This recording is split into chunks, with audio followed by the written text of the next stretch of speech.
Assalamualaikum warahmatullahi wabarakatuh. Sahabat Azul rahimakumullah. Suatu hari, Abu Nawas singgah di rumah kenalannya, seorang Yahudi.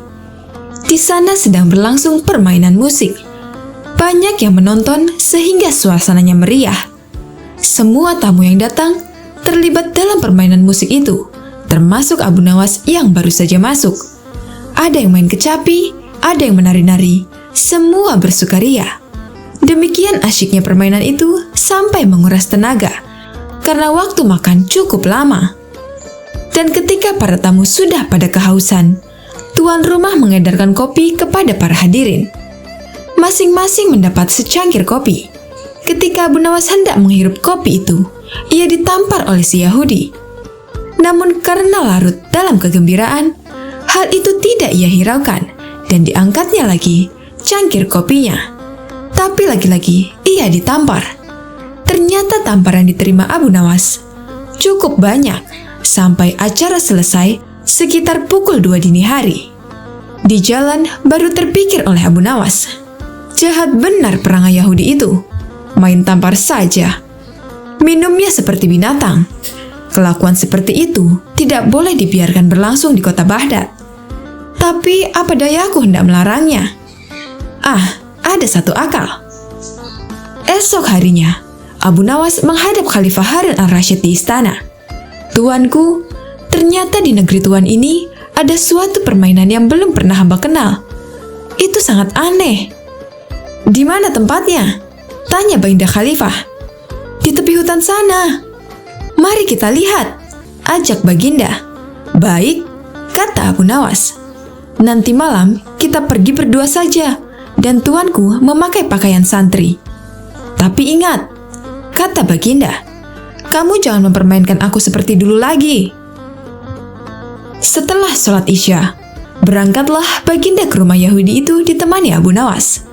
Ketika sampai di sana, kebetulan si Yahudi sedang asyik bermain musik bersama teman-temannya. Maka Baginda pun dipersilahkan duduk.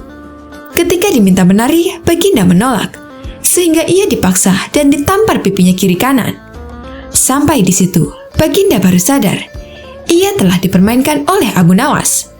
Tapi apa daya, ia tidak mampu melawan orang sebanyak itu. Maka menarilah Baginda sampai peluh membasahi badannya yang gemuk itu. Setelah itu, barulah diedarkan kopi kepada semua tamu. Melihat hal itu, Abu Nawas keluar dari ruangan dengan alasan akan kencing. Padahal ia langsung pulang. Biar Baginda merasakan sendiri peristiwa itu. Karena salahnya sendiri tidak pernah mengetahui keadaan rakyatnya dan hanya percaya kepada laporan para menteri, pikir Abu Nawas. Tatkala hendak mengangkat cangkir kopi ke mulutnya, Baginda ditampar oleh Yahudi itu. Ketika ia hendak mengangkat lagi cangkir dengan piringnya, ia pun kena tampar lagi. Baginda diam saja. Kemudian dilihatnya Yahudi itu minum seperti binatang, menghirup sambil ketawa-ketawa. Apa boleh buat, pikir Baginda. Aku seorang diri, dan tak mungkin melawan Yahudi sebanyak itu. Larut malam, Baginda pulang ke istana berjalan kaki seorang diri, dengan hati yang amat dongkol. Ia merasa dipermainkan oleh Abu Nawas, dan dipermalukan di depan orang banyak. Alangkah kasihannya diriku, gumam Baginda. Pada pagi harinya, begitu bangun tidur, Khalifah Harun al-Rasyid memerintahkan seorang pelayan istana untuk memanggil Abu Nawas. Hai Abu Nawas, baik sekali perbuatanmu malam tadi. Terima kasih, kamu memasukkan aku ke rumah Yahudi itu, dan kamu tinggal aku seorang diri. Sementara aku dipermalukan seperti itu, kata Baginda. Mohon ampun ya Baginda. Malam sebelumnya, hamba telah mendapat perlakuan yang sama seperti itu. Apabila hal itu hamba laporkan secara jujur, pasti Baginda tidak akan percaya. Maka hamba bawa Baginda ke sana agar mengetahui dengan mata kepala sendiri perilaku rakyat yang tidak senonoh itu. Jawab Abu Nawas. Baginda tidak dapat membantah ucapan Abu Nawas. Lalu disuruhnya beberapa pengawal memanggil si Yahudi. Hai Yahudi, apa sebab kamu menampar aku tadi malam? Baginda bertanya dengan nada sengit. Dari mana kamu memperoleh cara minum seperti hewan? "Ya Tuanku Syah Alam," jawab si Yahudi, "sesungguhnya hamba tidak tahu akan duli Syah Alam. Jika sekiranya hamba tahu, masa hamba berbuat seperti itu? Sebab itu hamba mohon ampun yang sebesar-besarnya." "Sekarang terimalah pembalasanku," kata Baginda. Yahudi itu dimasukkan ke dalam penjara, dan sejak itu diharamkan orang bermain serta minum seperti binatang. Mereka yang melanggar akan dihukum berat.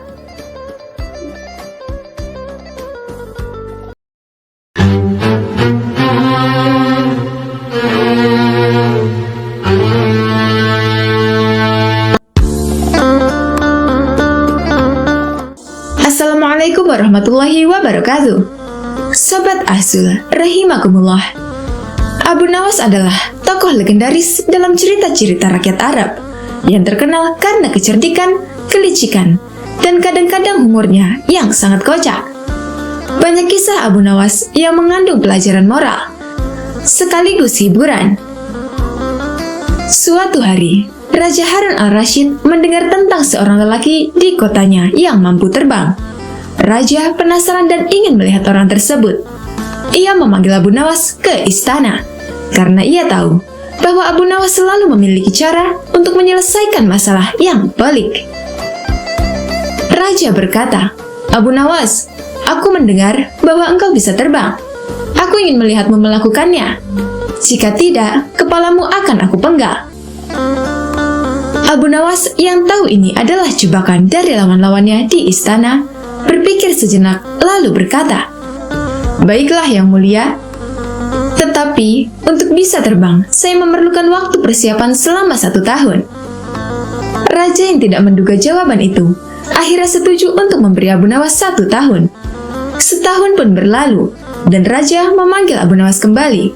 Raja bertanya, "Apakah kamu siap untuk terbang sekarang, Abu Nawas?" Dengan tenang, Abu Nawas menjawab, "Tentu saja yang mulia. Tetapi, saya membutuhkan tempat yang sangat tinggi untuk melakukannya. Saya sarankan kita pergi ke menara tertinggi di kota ini." Raja setuju, dan mereka pun naik ke puncak menara. Sesampainya di atas, Abu Nawas melihat ke bawah dan kemudian berkata, "Yang mulia, saya sudah siap. Tetapi sebelum saya terbang, saya ingin mengingatkan bahwa hanya ada 2 kemungkinan. Saya berhasil terbang, atau saya jatuh dan mati." Raja mulai ragu dan berkata, "Jika kamu jatuh dan mati, maka saya akan dianggap sebagai raja yang membunuh seorang rakyat yang tak bersalah. Ini bisa menjadi bencana bagi kerajaan." Abu Nawas tersenyum dan berkata, "Tepat sekali yang mulia. Jadi, apa yang akan Anda pilih? Membiarkan saya mencoba terbang atau membatalkannya?"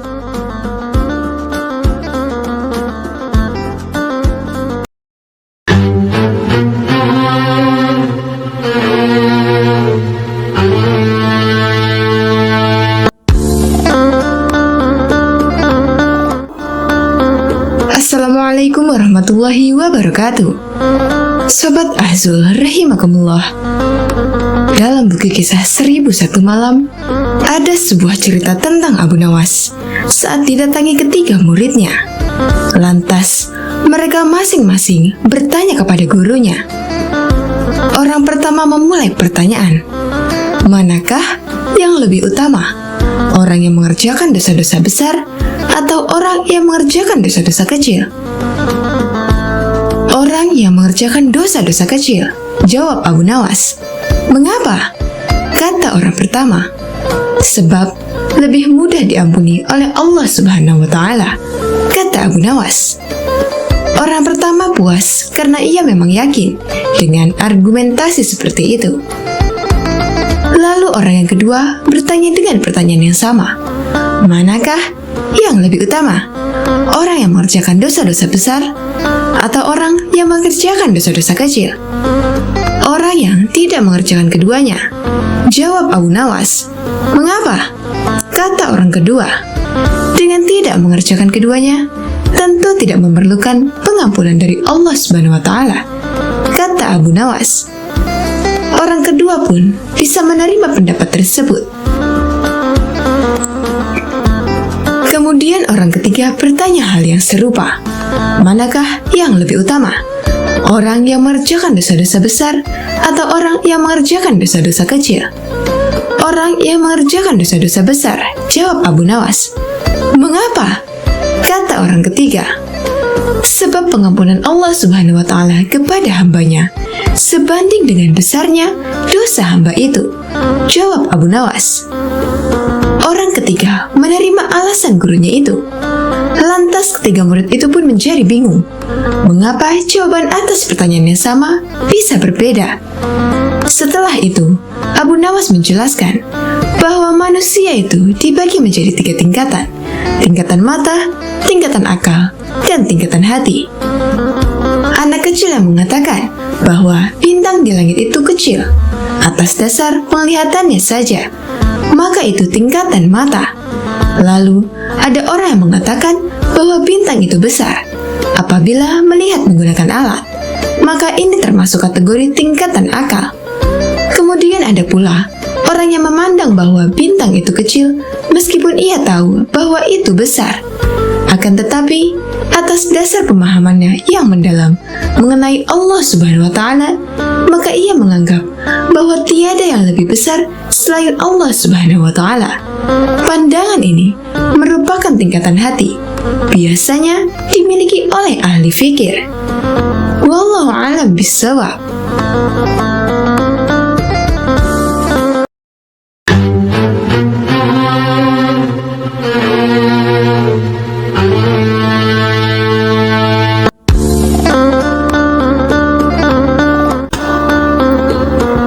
Assalamualaikum warahmatullahi wabarakatuh.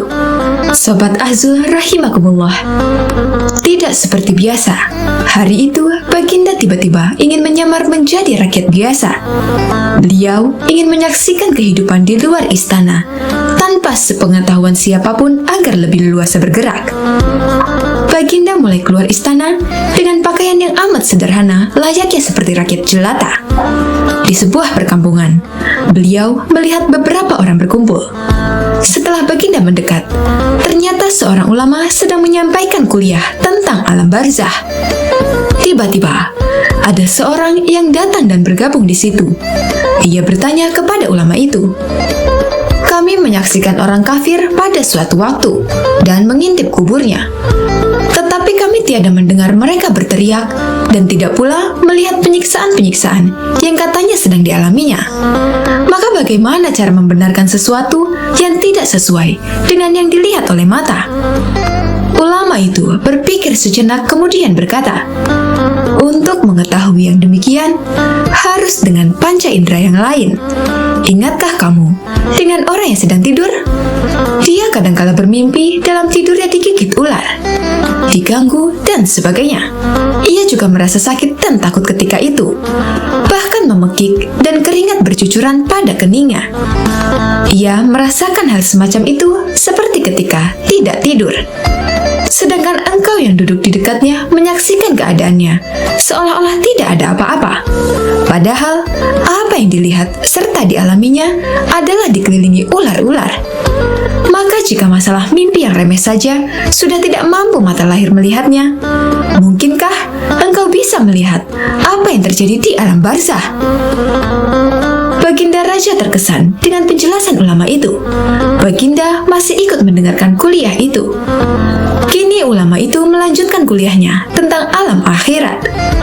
Dikatakan bahwa di surga tersedia hal-hal yang amat disukai nafsu, termasuk benda-benda. Salah satu benda-benda itu adalah mahkota yang amat luar biasa indahnya. Tak ada yang lebih indah dari barang-barang di surga, karena barang-barang itu tercipta dari cahaya. Saking indahnya, maka satu mahkota jauh lebih bagus dari dunia dan isinya. Baginda pun makin terkesan. Kemudian beliau pulang kembali ke istana. Baginda sudah tidak sabar ingin menguji kemampuan Abu Nawas. Abu Nawas dipanggil untuk menghadap Baginda. Kemudian Baginda berkata, "Aku menginginkan engkau sekarang juga berangkat ke surga. Kemudian bawakan aku sebuah mahkota surga yang katanya tercipta dari cahaya itu. Apakah engkau sanggup Abu Nawas?" "Sanggup, Paduka yang mulia," kata Abu Nawas langsung menyanggupi tugas yang mustahil dilaksanakan itu. "Tetapi Baginda harus menyanggupi pula satu syarat yang akan hamba ajukan." "Sebutkan syarat itu," kata Baginda Raja. "Hamba mohon Baginda menyediakan pintu agar hamba bisa memasukinya." "Pintu apa?" tanya Baginda belum mengerti. "Pintu alam akhirat," jawab Abu Nawas. "Apa itu?" tanya Baginda ingin tahu. "Kiamat, wahai Paduka. Masing-masing alam mempunyai pintu. Pintu alam dunia adalah liang peranakan ibu. Pintu alam barzah adalah kematian. Dan pintu alam akhirat adalah kiamat. Surga berada di alam akhirat. Bila Baginda masih tetap menghendaki hamba mengambil sebuah mahkota di surga, maka dunia harus kiamat terlebih dahulu." Mendengar penjelasan Abu Nawas, Baginda Raja terdiam. Di sela-sela kebingungannya, Abu Nawas bertanya lagi, "Masihkah Baginda menginginkan mahkota dari surga?" Baginda Raja tidak menjawab. Beliau diam 1000 bahasa.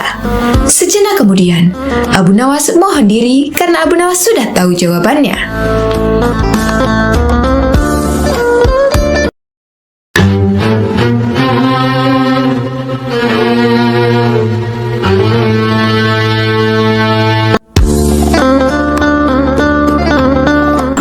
Assalamualaikum warahmatullahi wabarakatuh. Sahabat Azul rahimakumullah. Abu Nawas dalam kesehariannya dikenal sangat sederhana. Ia tak menyimpan barang-barang berharga di dalam rumahnya. Sebab setiap kali mendapat hadiah dari Raja Harun al-Rashid, ia selalu membaginya dengan orang di sekitarnya yang membutuhkan. Tak sedikit pun uang dibelanjakan untuk membeli barang-barang berharga. Ia hanya menyisakan uang untuk makan dan kebutuhan dasar lainnya. Abu Nawas selalu mensyukuri apa yang dimilikinya meski hanya sedikit. Suatu malam, seorang pencuri masuk ke rumahnya dengan cara merusak pintu belakang rumah. Tindakan pencuri itu diketahui Abu Nawas. Tapi, apa yang dilakukan Abu Nawas? Bukannya memukul dan menangkap pencuri, ataupun berteriak agar para tetangganya terbangun dan menangkap pencuri itu. Justru ia mencari tempat persembunyian. Setelah masuk ke dapur, pencuri itu mulai mencari barang-barang berharga di rumah Abu Nawas.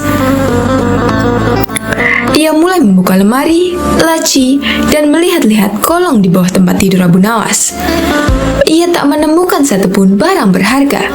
Tak ada uang, tak ada emas, guci keramik, ataupun barang-barang berharga lainnya.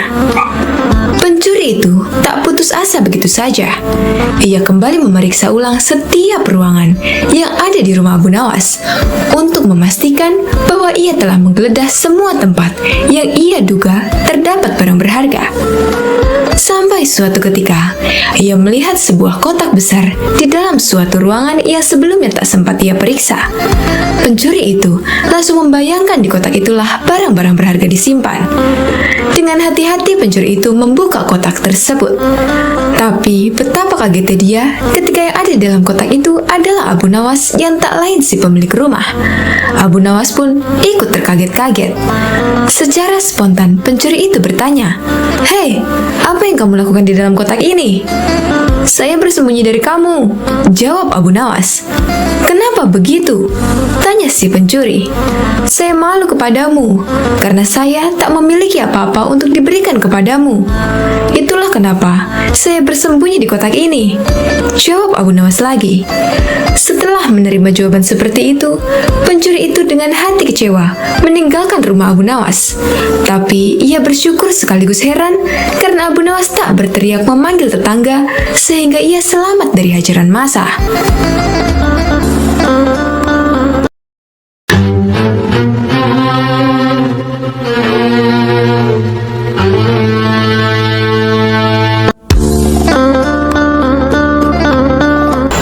Assalamualaikum warahmatullahi wabarakatuh. Sahabat Azul rahimakumullah.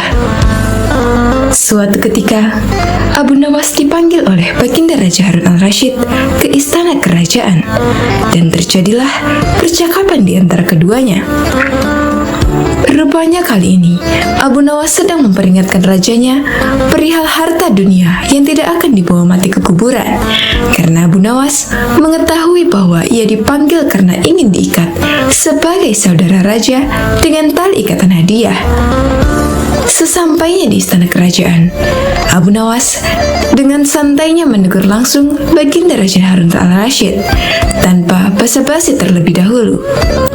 "Wahai Amirul Mukminin, bagaimana nanti jika Allah Subhanahu wa Ta'ala menghadapkan Anda di hadapannya, lalu meminta pertanggungjawaban Anda tentang lalat hitam, burung kenari, dan kulit ari?" kata Abu Nawas kepada Raja Harun. Begitu mendengar penuturan Abu Nawas yang tiba-tiba itu, menyebabkan Raja Harun al-Rasyid pun menjadi sedih, sehingga menangis terseduh-seduh. Melihat rajanya bersedih, salah seorang kepala pengawal segera bertindak dengan memarahi Abu Nawas. "Wahai Abu Nawas, engkau diamlah. Engkau telah menyakiti hati sang raja," bentak kepala pengawal kerajaan kepada Abu Nawas. "Biarkan dia," kata Raja Harun. "Sebenarnya yang merusak dan menyakiti itu adalah Anda," kata Abu Nawas dengan berani. "Begini Abu Nawas, saya ingin mengikat tali persaudaraan denganmu dengan pemberian fasilitas dan hadiah-hadiah," kata Raja Harun al-Rasyid. "Kembalikan saja semua harta dari tempat semula yang hendak Paduka berikan kepada hamba," jawab Abu Nawas. "Lalu bagaimana dengan kebutuhanmu?" tanya Raja Harun. "Aku ingin Anda tidak melihatku dan aku pun tidak melihat Paduka. Ketahuilah wahai Amirul Mukminin, Aiman bin Nail dari Qudamah bin Abdullah al-Kalabi pernah berkata, aku telah melihat Rasulullah Sallallahu Alaihi Wasallam melempar jumrah Aqobah di atas ontanya yang kemerah-merahan, tanpa ada pukulan dan tidak pula dengan pengusiran," jawab Abu Nawas. Setelah berkata demikian, Abu Nawas segera meninggalkan istana sambil bernyanyi, "Persiapanmu telah memenuhi bumi sepenuhnya, hambamu mendekat dan sekarang apa? Bukankah engkau bakal mati dalam kuburan? Pewarismu mengelilingi, hartamu tak dapat engkau gunakan lagi." Itulah nyanyian Abu Nawas.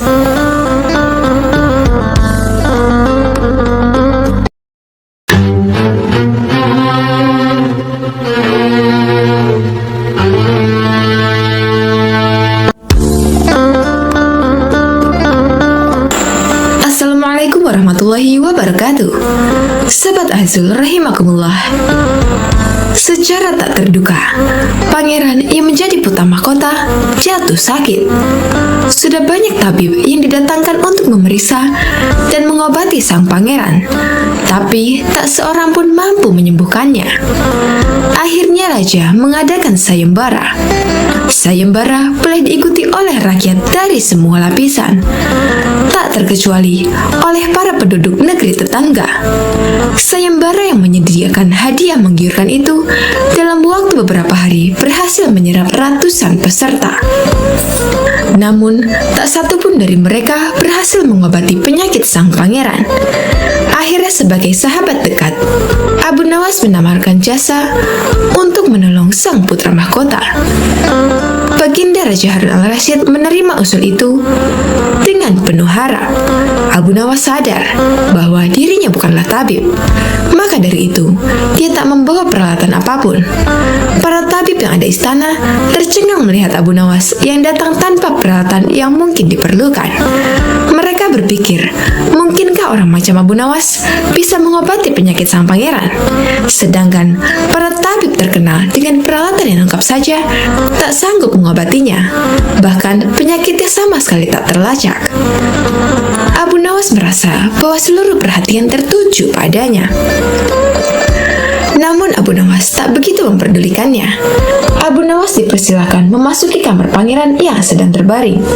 Dia menghampiri sang pangeran dan duduk di sisinya. Setelah Abu Nawas dan sang pangeran saling pandang, Abu Nawas berkata, "Saya membutuhkan seorang tua yang di masa mudanya sering mengembara ke pelosok negeri." Orang tua yang diinginkan Abu Nawas segera didatangkan.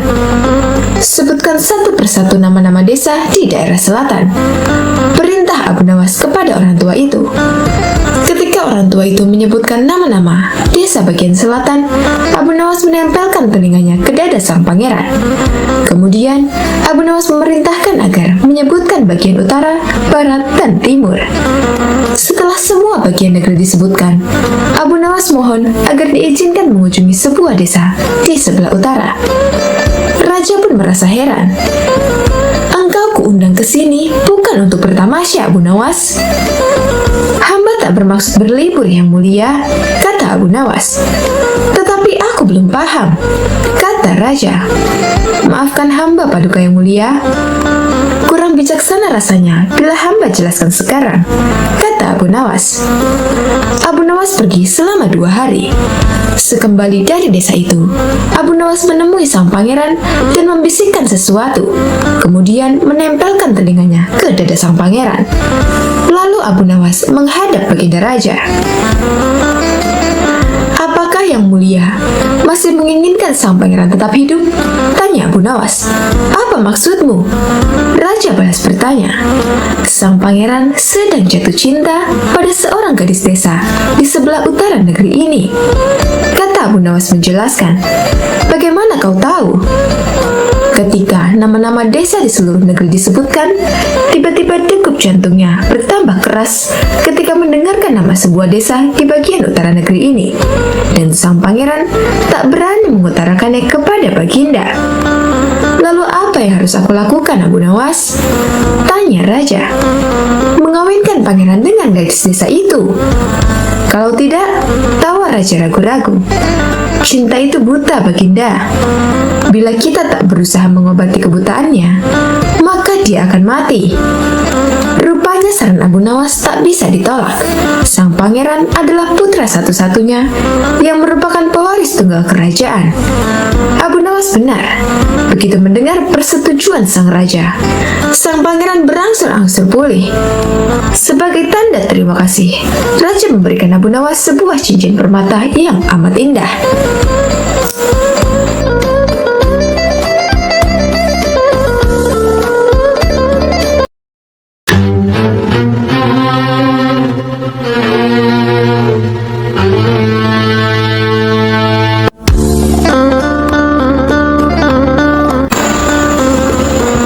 Assalamualaikum warahmatullahi wabarakatuh. Sobat Azul rahimakumullah. Memang semua sudah tahu dan kagum akan kecerdasan Abu Nawas. Tak ada yang meragukannya sama sekali. Pada suatu hari, Raja Harun al-Rashid telah mempermalukan Abu Nawas dengan menyiram air kencing di depan para tamu undangan. Abu Nawas hanya bisa terdiam, namun dalam hati dia merencanakan sesuatu di lain hari. Kisahnya, figur Abu Nawas ini memang sangat lihai dalam menyelesaikan masalah. Tidak hanya lucu saja, akan tetapi juga bijaksana sehingga Abu Nawas tidak dapat dianggap enteng. Raja sangat bangga memiliki warga seperti Abu Nawas ini. Namun, pada pihak lain, dari diri Abu Nawas juga sangat menjengkelkan raja karena ulahnya yang selalu tidak tahu diri. Oleh karena itulah, baginda raja tak pernah berhenti memeras otaknya untuk membalas Abu Nawas. Seperti pada tahun-tahun sebelumnya, setiap bulan Rabiul Awal diadakan acara Maulid Nabi. Sambil tersenyum, baginda raja bergumam dalam hati, "Awas ya kamu Abu Nawas, kali ini kamu pasti kena." Acara Maulid Nabi pun tibalah waktunya dan diselenggarakan di istana. Pada saat itu semua pembesar negeri hadir, termasuk putra-putra mahkota dari kerajaan sebelah. Termasuk pula Abu Nawas ikutan diundang. Dengan perintah raja, semua yang hadir di acara Maulid Nabi tersebut dipersilahkan untuk berdiri dan kemudian disirami dengan air mawar yang menebarkan bau harum. Kecuali Abu Nawas, dia disiram dengan air kencing. Setelah disiram dengan air kencing tersebut, jadi sadarlah Abu Nawas kalau dirinya telah dipermalukan di depan para pembesar negeri. Dia bungkam 1000 bahasa dan hanya bisa bergumam dalam hati, "Baiklah, hari ini Paduka telah memberiku kuah tak sedap. Esok hari aku akan membalasnya dengan isinya." Sejak saat itu, Abu Nawas tidak pernah menjejakkan kakinya di istana. Raja pun menjadi kangen karena kelucuannya saat bercerita. Ketika Raja memanggilnya ke istana, rupanya Abu Nawas tidak bersedia dengan alasan sakit yang membuat tubuhnya lemah lunglai. Karena khawatir telah terjadi sesuatu dengan diri Abu Nawas, Raja pun ingin menengoknya diiringi dengan beberapa petinggi kerajaan. Pucuk dicinta ulang pun tiba.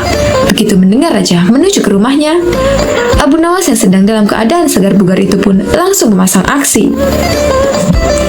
Matanya terpejam, badan tergeletak lemah lunglai. Namun sebelum dia beraksi demikian, dia telah terlebih dahulu menyuruh istrinya menyiapkan obat ajaib yang berbentuk bulatan kecil. Dan di antara bulatan obat ajaib itu terdapat 2 butir yang dibubuhi tinja di dalamnya. Tak berapa lama kemudian, Raja sudah ada di depan pintu rumah Abu Nawas. "Wahai Abu Nawas, apa yang kamu telan itu?" tanya Raja. "Inilah yang disebut obat ajaib. Resepnya hamba peroleh lewat mimpi tadi malam. Jika hamba menelan 2 butir, niscaya akan sembuh," jawab Abu Nawas yang terlentang dan segera bangun setelah menelan pil yang kedua. "Kalau begitu, aku juga mau minum obat ajaib itu," kata Raja. "Baiklah tuanku."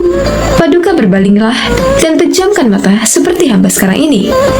"Tidak boleh duduk, apalagi berdiri," kata Abu Nawas. Maka Raja pun menuruti perintah Abu Nawas. Begitu mata Raja terpejam, Abu Nawas cepat-cepat memasukkan butiran obat ajaib yang telah dibubuhi tinja itu ke mulut Raja. Tiba-tiba saja baginda Raja bangkit sambil membelalakkan matanya. "Hai Abu Nawas, engkau memberiku makan tinja ya?" kata Raja. Maka Abu Nawas pun segera bersimpuh sambil memberi hormat kepada rajanya. "Wahai Khalifah, dulu baginda memberi hamba kuahnya. Sekarang hamba berikan isinya. Jikalau baginda tidak memberi hamba uang 100 dinar, kejadian itu akan hamba ceritakan kepada khalayak ramai," kata Abu Nawas. "Diamlah ya Abu Nawas, jangan ngomong kepada siapa-siapa. Nanti aku akan memberimu uang 100 dinar," kata Raja. Setelah itu, Raja dan semua pengikutnya kembali ke istana. Mereka menyiapkan pundi-pundi yang berisi uang 100 dinar. Nah, untuk kesekian kalinya, Abu Nawas berhasil memperdayai rajanya, berhasil mengalahkan rajanya.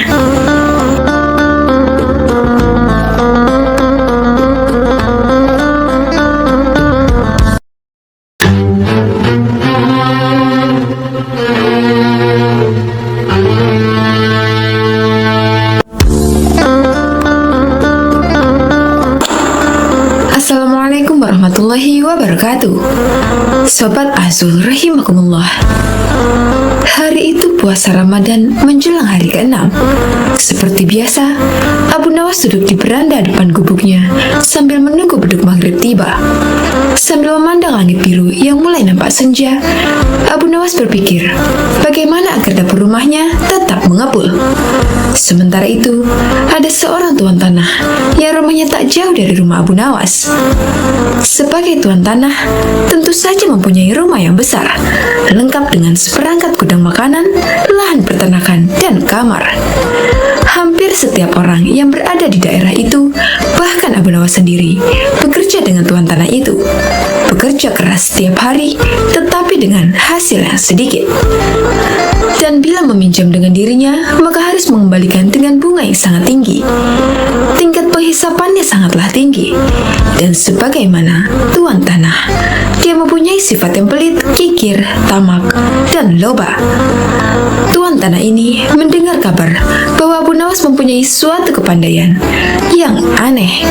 Bila dia meminjam sesuatu, maka akan dikembalikan secara lebih. Katanya pinjamannya itu dapat beranak.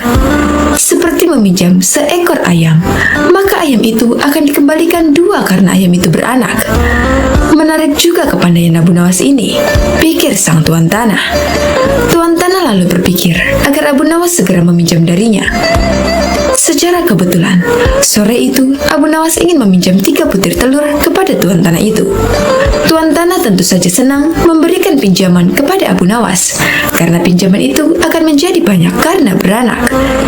Malahan tuan tanah itu menanyakan kepada Abu Nawas apakah ingin meminjam yang lain. Abu Nawas menjawab tak perlu. Dia hanya butuh 3 butir telur. Tuan tanah itu bertanya lagi dengan Abu Nawas, kapan telur itu akan beranak?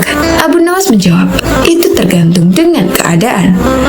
5 hari kemudian, Abu Nawas kembali ke rumah tuan tanah itu, mengembalikan telur menjadi 5 butir. Melihat 5 butir telur, betapa senangnya tuan tanah itu. Tuan tanah lalu menanyakan kepada Abu Nawas, apakah dia akan meminjam lagi? Abu Nawas lalu meminjam piring tembikar sebanyak 2 buah. Tuan tanah itu memberikan dengan senang hati dan berharap piringnya itu menjadi lebih banyak. 5 hari kemudian, Abu Nawas datang dengan membawa 3 piring tembikar. Walaupun tak sesuai dengan yang diharapkan, tetapi hatinya cukup gembira karena 2 piring hanya melahirkan 1 anak saja. Tak apa pikir sang tuan tanah, karena bisa saja orang mempunyai anak tunggal, bahkan tak memiliki anak. Abu Nawas dan tuan tanah itu sama-sama senang. Maka dari itu, tuan tanah itu meminjamkan uang senilai 1.000 dinar, jumlah yang sangat besar, gaji buat seluruh karyawan dan pekerjanya selama 1 bulan. Tuan tanah itu berangan-angan bahwa uang yang dipinjam Abu Nawas nanti akan diapakan karena akan banyak beranak. Tuan tanah itu menanti dengan tak sabar. Ditunggu selama 5 hari, Abu Nawas tak kunjung datang. Hampir 1 bulan, Abu Nawas juga tak kunjung datang. Saat tuan tanah akan mendatangi rumah Abu Nawas dengan centengnya, Abu Nawas tiba-tiba datang. Mulanya, tuan tanah gembira. Tapi sesudah Abu Nawas menjelaskan persoalannya, bukan main marahnya tuan tanah itu. Sayang sekali tuan, uang yang saya pinjam itu bukannya beranak, malah 3 hari kemudian mati mendadak. Mendengar kata-kata itu, betapa geramnya tuan tanah. Hampir saja Abu Nawas dihajar centeng tuan tanah. Untung saja ada teman-teman Abu Nawas yang baru pulang dari bekerja. Tuan tanah itu mengadukan ke pengadilan. Tuan tanah itu berharap Abu Nawas akan digantung atau bahkan dihukum rajam. Dan pengadilan pun digelar. Abu Nawas membeberkan semua duduk permasalahannya. Demikian juga tuan tanah itu menjelaskan. Pengadilan pun memutuskan cukup rasional. Kalau sesuatu bisa beranak, sudah pasti bisa mati. Dan Abu Nawas telah menjalankan lakonnya dengan baik. Adapun tuan tanah yang tamak itu telah tertipu karena wataknya sendiri yang kikir, tamak, dan pelit.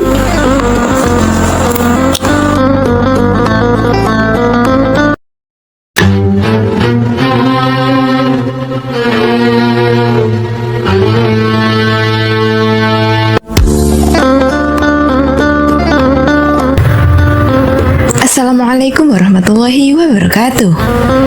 Sobat Azul rahimakumullah. Pada suatu hari, di kerajaan yang dipimpin oleh Raja Harun al-Rasyid, telah terjadi huru-hara. Rakyatnya tak lagi mendapatkan ketenangan seperti biasanya, karena telah terjadi penculikan dan pembunuhan yang sangat misterius. Raja dan para prajuritnya akhirnya mengetahui bahwa huru-hara tersebut bukan datang dari musuh, namun dari dalam istana sendiri yang diotaki oleh para menterinya. Namun Raja sangat kesulitan untuk mencari tahu siapa yang bersekongkol terhadap tindakan penculikan dan pembunuhan tersebut, karena dia melihat bahwa para menterinya semuanya taat kepadanya. Dari itu, dipanggillah Abu Nawas yang dikenal memiliki otak yang cerdas. Akhir-akhir ini aku gelisah, seolah ada seseorang yang hendak mengkudeta kerajaanku. Apa ada yang salah dengan kepemimpinanku? Tanya Raja kepada Abu Nawas. Ampun beribu ampun Baginda. Apa yang bisa hamba lakukan untuk membantu? Tanya Abu Nawas. Begini wahai Abu Nawas, berilah cara kepadaku untuk menguji kesetiaan para menteriku, kata Raja dengan iming-iming hadiah. Baiklah Paduka, berilah hamba waktu sehari saja agar bisa memikirkan caranya, ujar Abu Nawas sambil beranjak meninggalkan rajanya. Setibanya di rumah, Abu Nawas berpikir keras untuk menemukan cara yang terbaik dan jitu.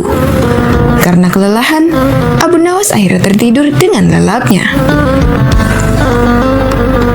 Pada keesokan harinya, ketika dia hendak sholat subuh, dia menemukan sorban yang berbau tak sedap.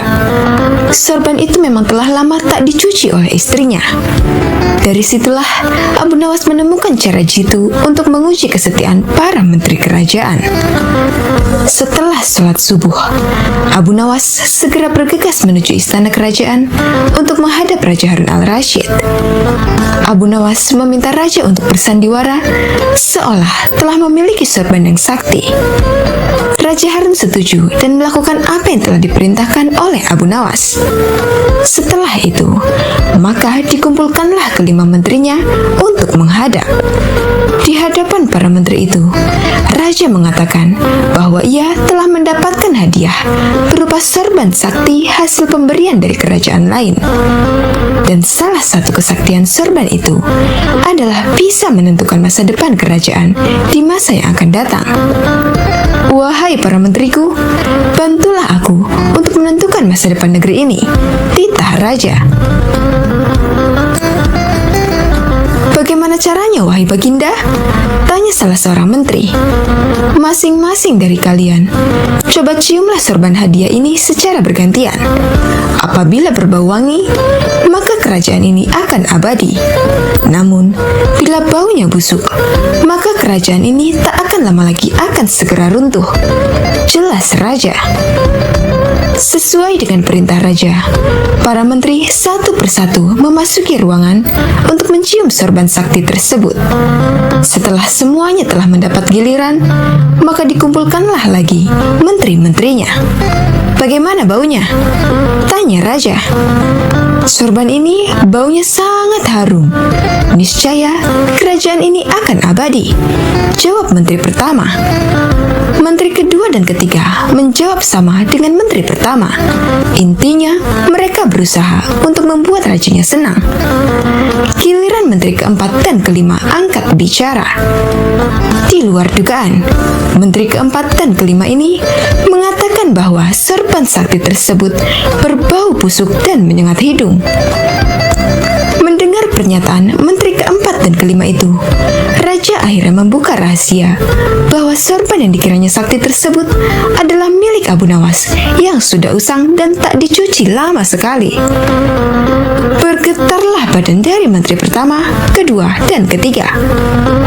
Kini, aku tahu siapa di antara kalian yang telah berkhianat kepadaku. Kalian telah terbukti berbohong, dan kalian pantas untuk masuk penjara, ujar Raja Harun.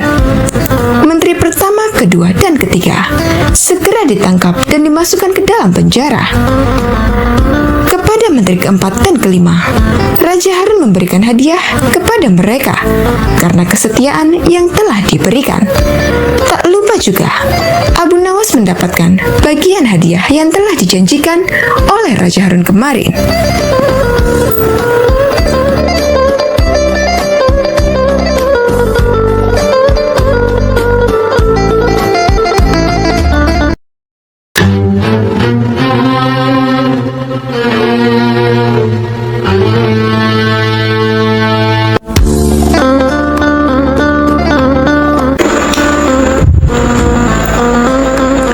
Assalamualaikum warahmatullahi wabarakatuh. Sobat Asul rahimakumullah. Suatu hari, Baginda Raja Harun al-Rasyid memerintahkan dua pengawalnya untuk menjemput Abu Nawas di rumahnya agar segera datang ke istana. Sesampainya Abu Nawas di istana, Baginda Raja Harun al-Rasyid kemudian berkata, "Hai Abu Nawas, sekarang juga kamu harus dapat mempersembahkan kepadaku seekor harimau berjenggot. Jika gagal, aku akan membunuhmu." Kata-kata itu merupakan perintah sultan yang diucapkan dengan penuh tegas dan kegeraman. Dari bentuk mulutnya ketika mengucapkan kalimat itu, jelas betapa sultan menaruh dendam kesumat kepada Abu Nawas yang telah berkali-kali mempermainkan dirinya dengan cara-cara yang sangat kurang ajar. Perintah itu merupakan cara Baginda untuk dapat membunuh Abu Nawas. "Ya, Tuanku Syah Alam," jawab Abu Nawas, "semua perintah paduka akan hamba laksanakan. Namun, untuk yang satu ini hamba mohon waktu 8 hari. "Baik," kata kata Baginda. Al-Kisah. Pulanglah Abu Nawas ke rumah. Agaknya ia sudah menangkap gelagat bahwa raja sangat marah kepadanya. Dicarinya akal supaya dapat mencelakakan diriku agar terbalas dendamnya, pikir Abu Nawas. Jadi, aku juga harus berhati-hati. Sesampainya di rumah, dipanggilnya 4 orang tukang kayu dan disuruhnya membuat kandang harimau. Hanya dalam waktu 3 hari, kandang itu pun siap. Kepada istrinya, ia berpesan agar menjamu orang yang berjenggot yang datang ke rumahnya. Apabila Adinda dengar Kakanda mengetuk pintu kelak, suruh dia masuk ke dalam kandang itu, kata Abu Nawas sambil menunjuk kandang tersebut. Ia kemudian bergegas pergi ke musola dengan membawa sajadah. Baik, kata istrinya. Hai Abu Nawas, tumben kamu sholat di sini, bertanya imam dan penghulu musola itu. Sebenarnya, saya mau menceritakan hal ini kepada orang lain. Tapi kalau tidak kepada Tuhan penghulu, kepada siapa lagi saya mengadu? Jawab Abu Nawas. Tadi malam, saya ribut dengan istri saya. Itu sebabnya saya tidak mau pulang ke rumah. Pucuk dicinta, ulam tu tiba, pikir penghulu itu. Kubiarkan Abu Nawas tidur di sini dan aku pergi ke rumah Abu Nawas menemui istrinya. Sudah lama aku menaruh hati kepada perempuan cantik itu.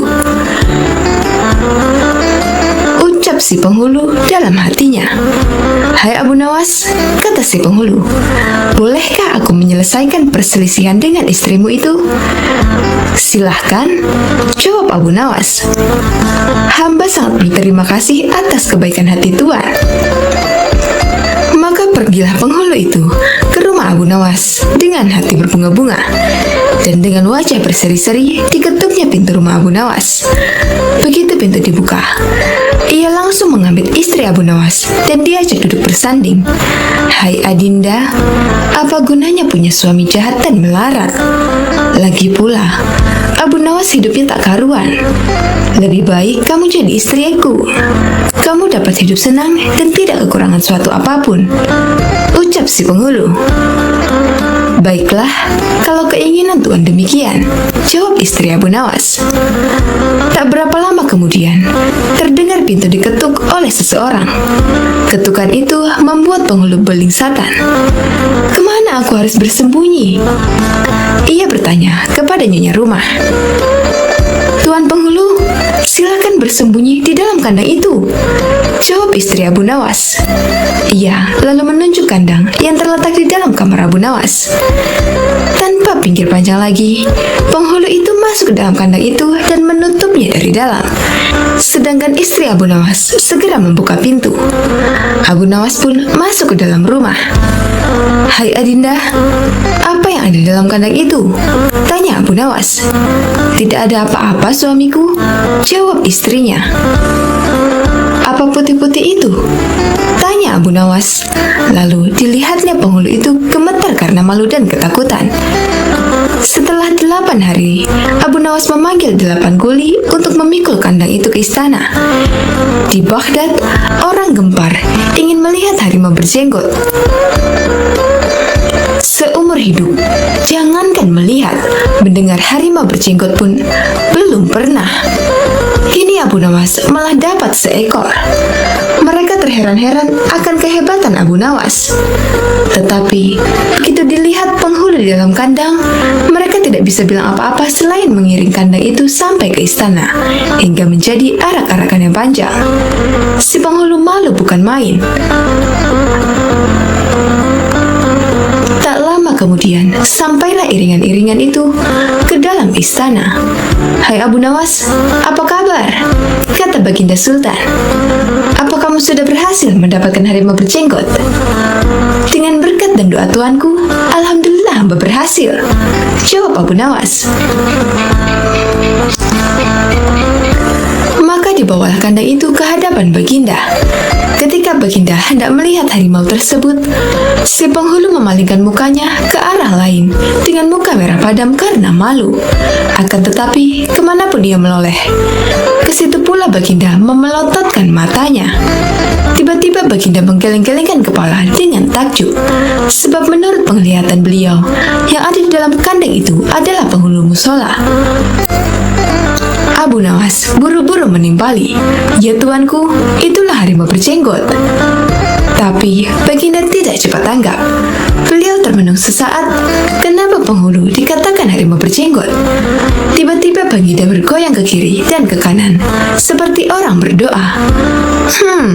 Oh penghulu, perlukah hamba memberitahukan kenapa hamba dapat menangkap harimau berjenggot ini di rumah hamba sendiri? Kata Abu Nawas. Iya, ujar Baginda sambil menoleh ke kandang itu dengan mata berapi-api. Kemudian, Abu Nawas menjelaskan apa yang sebenarnya terjadi. Ya, aku maklum sudah, kata Baginda.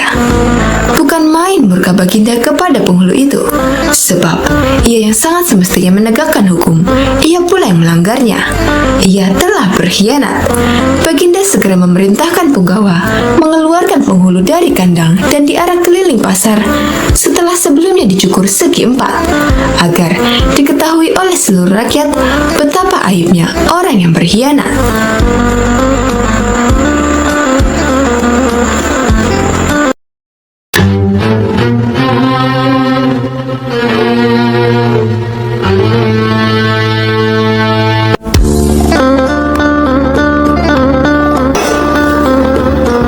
Assalamualaikum warahmatullahi wabarakatuh. Sobat Azul rahimakumullah. Sultan Harun al-Rashid masyghul berat. Konon penyebabnya sudah 7 bulan Abu Nawas tidak menghadap ke istana. Akibatnya suasana Balairung jadi lengang sunyi senyap. Sejak dilarang datang ke istana, Abu Nawas memang benar-benar tidak pernah muncul di istana. Mungkin Abu Nawas marah kepadaku, pikir Sultan. Maka diutuslah seorang punggawa ke rumah Abu Nawas. Tolong sampaikan kepada Sultan, aku sakit hendak bersalin. Jawab Abu Nawas kepada punggawa yang datang ke rumah Abu Nawas, menyampaikan pesan Sultan. Aku sedang menunggu dukun beranak untuk mengeluarkan bayiku ini, kata Abu Nawas lagi sambil mengelus-ngelus perutnya yang buncit. Ajaib benar, kata Baginda dalam hati setelah mendengar laporan punggawa setianya. Baru hari ini aku mendengar kabar seorang lelaki bisa hamil dan sekarang hendak bersalin. Dulu mana ada lelaki melahirkan? Aneh. Maka timbul keinginan Sultan untuk menengok Abu Nawas. Maka berangkatlah dia diiringi sejumlah menteri dan para punggawa ke rumah Abu Nawas. Begitu melihat Sultan datang, Abu Nawas pun berlari-lari menyambut dan menyembah kakinya, seraya berkata, "Ya tuanku Syah Alam, berkenan juga rupanya tuanku datang ke rumah hamba yang hina ini." Sultan dipersilakan duduk di tempat yang paling terhormat, sementara Abu Nawas duduk bersila di bawahnya. "Ya tuanku Syah Alam, apakah kehendak Duli Syah Alam datang ke rumah hamba ini? Rasanya bertahta selama bertahun-tahun, baru kali ini tuanku datang ke rumah hamba," tanya Abu Nawas. "Aku kemari karena ingin tahu keadaanmu," jawab Sultan. "Engkau dikabarkan sakit hendak melahirkan dan sedang menunggu dukun beranak. Sejak zaman nenek moyangku hingga sekarang, aku belum pernah mendengar ada seorang lelaki mengandung dan melahirkan. Itu sebabnya aku datang kemari." Abu Nawas tidak menjawab, ia hanya tersenyum. "Coba jelaskan perkataanmu. Siapa lelaki yang hamil dan siapa dukun beranaknya?" tanya Sultan lagi. Maka dengan senang hati berceritalah Abu Nawas. Konon ada seorang raja mengusir seorang pembesar istana. Tetapi setelah 5 bulan berlalu, tanpa alasan yang jelas, sang raja memanggil kembali pembesar tersebut ke istana. Ini ibarat hubungan laki-laki dan perempuan yang kemudian hamil tanpa menikah. Tentu saja, itu melanggar adat dan agama, menggegerkan seluruh negeri. Lagi pula, apabila seorang mengeluarkan titah, tidak boleh mencabut perintahnya lagi. Jika itu dilakukan, ibarat menjilat air ludah sendiri. Itulah tanda-tanda pengecut. Oleh karena itu, harus berpikir masak-masak sebelum bertindak. Itulah tamsil seorang lelaki yang hendak bersalin. Adapun dukun beranak yang ditunggu adalah Baginda kemari, kata Abu Nawas. Dengan kedatangan Baginda kemari, berarti hamba sudah melahirkan. Yang dimaksud dengan bersalin adalah hilangnya rasa sakit atau takut hamba kepada Baginda. Bukan begitu, kata Sultan. Ketika aku melarang kamu datang lagi ke istana, itu tidak sungguh-sungguh, melainkan hanya bergurau saja. Besok, datanglah engkau ke istana. Aku ingin bicara kepadamu. Memang di sana banyak menteri, tetapi tidak seperti kamu. Lagi pula selama engkau tidak hadir di istana, selama itu pula hilanglah cahaya balairungku. Segala titah Baginda, patik junjung tinggi tuanku, sembah Abu Nawas dengan ta'zim. Tetapi Sultan cuma menggeleng-geleng kepala, dan tidak berapa lama kemudian Sultan pun kembali ke istana dengan perasaan heran bercampur geli.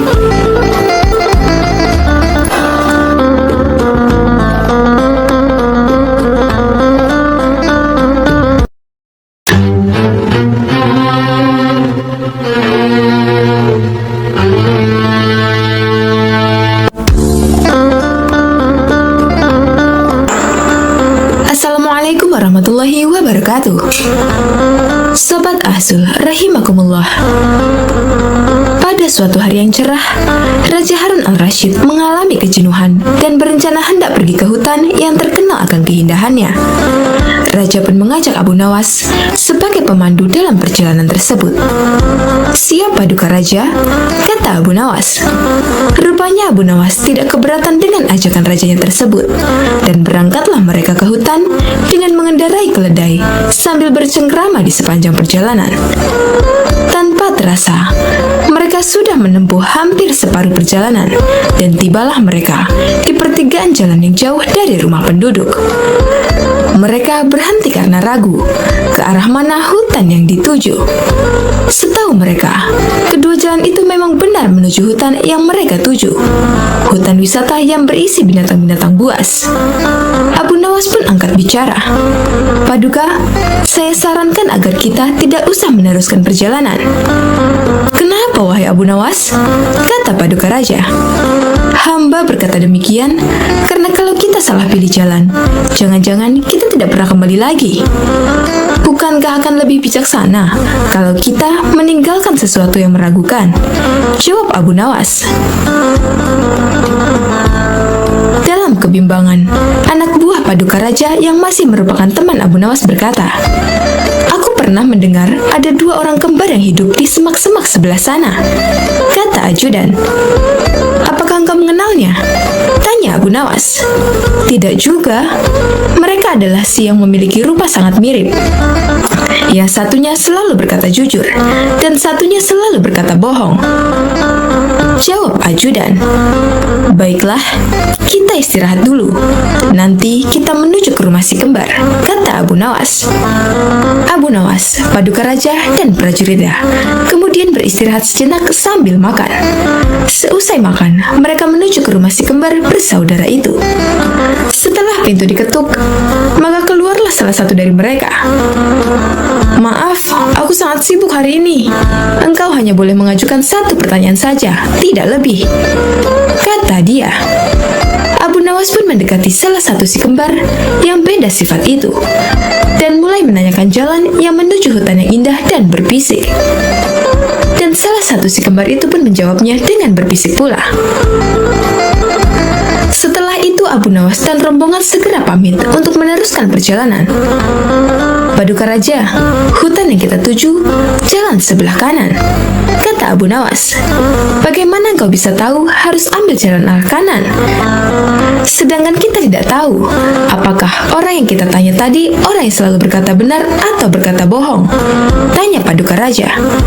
"Wahai Paduka, orang yang aku tanyai tadi menunjukkan jalan sebelah kiri," kata Abu Nawas. Paduka Raja masih juga belum mengerti dengan perkataan Abu Nawas. "Apa maksudnya?" tanya Raja. "Karena orang itu menunjukkan jalan sebelah kiri," jawab Abu Nawas. "Coba jelaskan kepadaku," tanya Raja.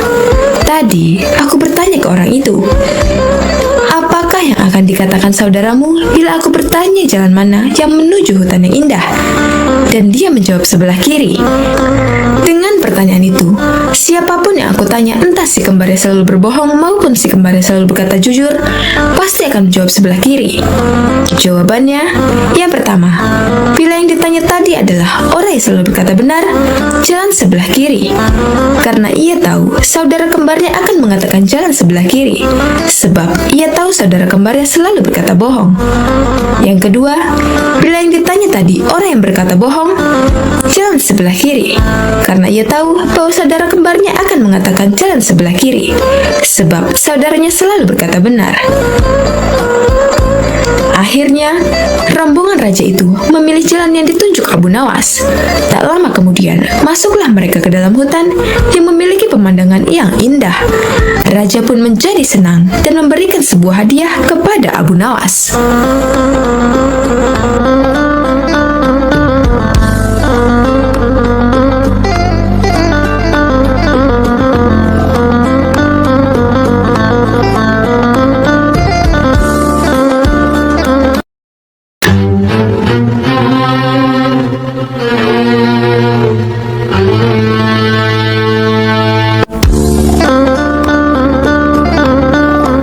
Assalamualaikum warahmatullahi wabarakatuh.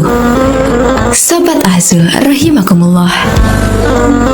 Abu Nawas memang cerdik.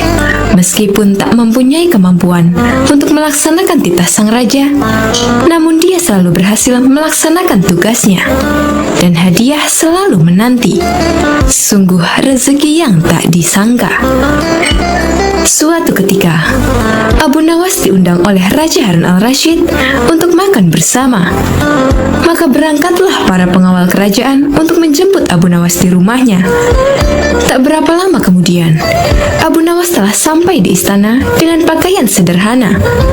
Abu Nawas langsung diajak berbincang di sebuah pendopo dengan berbagai jamuan makan lengkap dengan minuman yang segar. Melihat begitu banyaknya makanan, Abu Nawas pun sangat lahap menyantap makanan yang dihidangkan kepadanya. Sementara itu Raja masih meneruskan perbincangannya dengan Abu Nawas tentang kekuasaannya. Raja Harun bercerita kepada Abu Nawas terkait dengan luasnya wilayah yang telah dipimpinnya. Namun Abu Nawas nampak tidak menggubris, malah dia sibuk dengan makanan yang tersaji di hadapannya. Tak lama kemudian, Raja mulai melontarkan berbagai pertanyaan kepada Abu Nawas.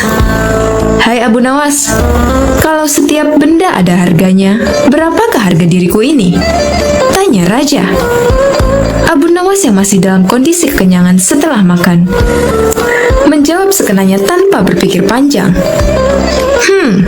Hamba kira mungkin sekitar 100 dinar saja, Paduka," jawab Abu Nawas.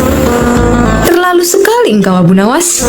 Harga sabuku saja 100 dinar, bentak Raja. "Tepat sekali, Paduka. Memang yang saya nilai dari diri Paduka hanya sebatas sabuk itu saja," ujar Abu Nawas. Karena merasa tak ingin dipermalukan oleh Abu Nawas karena kecerdikannya, kali ini Raja tidak mau lagi mengambil resiko dengan beradu pendapat padanya. Oleh karena itu, Abu Nawas diajak menuju ke tengah-tengah prajuritnya yang merupakan ahli bela diri dan ketangkasan. "Ayo Abu Nawas, di hadapan para prajuritku, tunjukkanlah kemampuan memanahmu. Panahlah sekali saja. Kalau panahmu dapat mengenai sasaran, hadiah akan menantimu. Tapi kalau gagal, engkau akan aku penjara," kata Raja. Abu Nawas Nawas pun bergegas mengambil busur dan anak panah. Dengan memantapkan hati, Abu Nawas membidik sasaran dan mulai memanah. Namun panahnya meleset dari sasaran. Dari pengamatan saya, ini adalah gaya memanah para makalar tanah, ujar Abu Nawas untuk menutupi kelemahannya. Sesaat kemudian, Abu Nawas mencabut sebuah anak panah lagi dan membidik sasaran. Lagi-lagi, anak panah yang dibidikkan itu melesat terlalu jauh dari sasaran. Kalau yang ini Paduka, ini gaya juragan buah kalau sedang memanah, sahut Abu Nawas untuk menutupi kelemahannya yang kedua. Untuk yang ketiga kalinya, Abu Nawas kembali mencabut anak panah dan mulai membidiknya. Namun kali ini, kebetulan anak panah yang dibidiknya mengenai sasaran. Nah, yang ini Paduka, ini baru gaya Abu Nawas kalau sedang memanah. Saya pun menunggu hadiah yang Paduka janjikan, kata Abu Nawas dengan gembira. Dengan tak bisa menyembunyikan tawanya, Paduka Raja lantas memberikan hadiah kepada Abu Nawas. Dengan kecerdikannya bermain kata-kata yang masuk logika, akhirnya Abu Nawas mendapatkan hadiah. Dia pun langsung memohon diri karena tak sabar untuk memberikan hadiah itu kepada istrinya. Wallahu a'lam bishawab.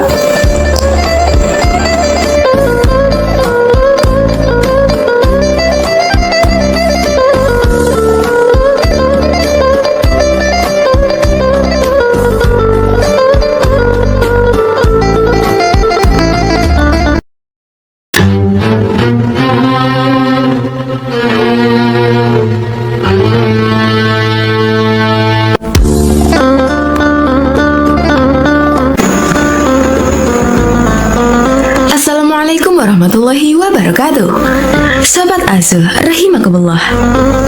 Abu Nawas mendengar Baginda Raja yang memiliki seorang menteri kepercayaan dan senantiasa mendampinginya.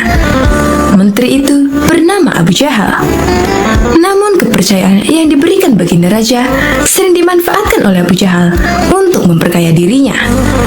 Terkadang dia meminta upeti kepada rakyat dengan mengatasnamakan Baginda Raja. Hal ini tentu saja membuat Abu Nawas sangat geram, tetapi tidak berani mengadukannya kepada Baginda Raja. Sebab dengan kedudukan yang dimiliki, Abu Jahal bisa saja memutarbalikkan fakta dan menuduh Abu Nawaslah pelakunya. Seiring berjalannya waktu, penasihat istana meninggal dunia. Baginda Raja sangat kehilangan dan belum bisa menemukan penggantinya. Jadi untuk sementara waktu, jabatan penasihat istana masih kosong. Belum ada yang mendudukinya. Kesempatan ini segera dimanfaatkan Abu Jahal. Ia ingin sekali menduduki jabatan tersebut. Dengan begitu, ia bisa lebih leluasa memengaruhi Baginda Raja. Segala cara Abu Jahal lakukan. Di depan Baginda Raja, Abu Jahal terus mencari muka agar terpilih menjadi penasihat istana. Tapi sayangnya, ambisi Abu Jahal ini harus kandas di tengah jalan, karena tidak berapa lama, Baginda Raja justru memilih Abu Nawas untuk jadi penasihat istana. Keputusan Baginda Raja ini tentu saja membuat Abu Jahal kecewa, sehingga ia menaruh dendam kepada Abu Nawas. Suatu hari, ketika Abu Jahal melihat Abu Nawas sedang duduk bersama Baginda Raja, timbul pemikiran di kepalanya. Seharusnya aku yang ada di tempat tersebut. Abu Nawas tidak pantas duduk di situ. Abu Nawas itu apa dia? Tidak mampu mengurus masalah kerajaan. Pantasnya dia jadi pelawak istana. Gerutu Abu Jahal dalam hatinya. Merasa kecewa dengan keputusan Baginda Raja, Abu Jahal lalu menyampaikan keberatannya. Pada suatu hari, saat Baginda Raja sedang duduk sendirian di singgasananya, Abu Jahal menghadap dan berkata, "Ampun Paduka yang mulia, hamba izin menghadap Baginda Raja." Baginda Raja terkejut melihat Abu Jahal yang tiba-tiba menghadapnya. "Ada apa Abu Jahal? Apa yang ingin kau sampaikan?" tanya Baginda Raja. "Ampun Paduka yang mulia, hamba rasa Abu Nawas tidak pantas menjabat sebagai penasihat istana. Karena menurut hamba, dia tidak tahu apa-apa soal negara. Abu Nawas itu apa keahliannya keahliannya. Cuma melucu saja, tutur Abu Jahal. Tapi, bukankah Abu Nawas terkenal cerdas? Dia juga seorang yang jujur, ujar Baginda Raja. Apakah Paduka sudah meragukan kejujuran saya? Tanya Abu Jahal. Bukan seperti itu. Kamu kan sudah menduduki jabatan Menteri Istana. Jadi wajar kalau Abu Nawas yang mengisi jabatan penasihat istana, jawab Baginda Raja. Tapi hamba lebih berpengalaman, Paduka yang mulia, apalagi mengenai kenegaraan. Hamba juga ahli berperang, tubuh hamba kekar dan perkasa. Lalu hamba sudah lama berbakti kepada Baginda Raja. Hamba rasa hambalah yang lebih pantas menjadi penasihat istana, ucap Abu Jahal. Melihat ambisi Abu Jahal yang begitu besar ingin menjadi penasihat istana, Baginda Raja akhirnya membuat keputusan. Ia ingin mengadakan sayembara antara Abu Nawas dan Abu Jahal. Maka dipanggillah Abu Nawas untuk datang ke istana. Singkat cerita, Abu Nawas pun menghadap Baginda Raja. Ampun Paduka yang mulia, ada gerangan apa memanggil hamba? Tanya Abu Nawas. Hai Abu Nawas, Abu Jahal sangat menginginkan jabatan penasihat istana. Dia minta supaya jabatanmu diganti olehnya. Tapi aku juga tidak mungkin memecatmu begitu saja. Biar adil, maka aku putuskan akan mengadakan sayembara untuk kalian berdua. Siapa yang menjadi pemenangnya, maka dialah yang berhak jadi penasihat istana. Jelas Baginda Raja. Sejenak Abu Nawas terdiam dan berpikir, Abu Jahal pasti punya rencana busuk. Jangan sampai dia jadi penasihat istana. Bisa-bisa rakyat makin miskin, tertindas oleh kelakuannya, pikir Abu Nawas. Ampun Paduka yang mulia, kalau boleh tahu, sayembara apa yang hendak diberikan? Tanya Abu Nawas. Aku ingin masing-masing dari kalian membawakan satu gentong air laut, tapi yang rasanya tawar, perintah Baginda Raja.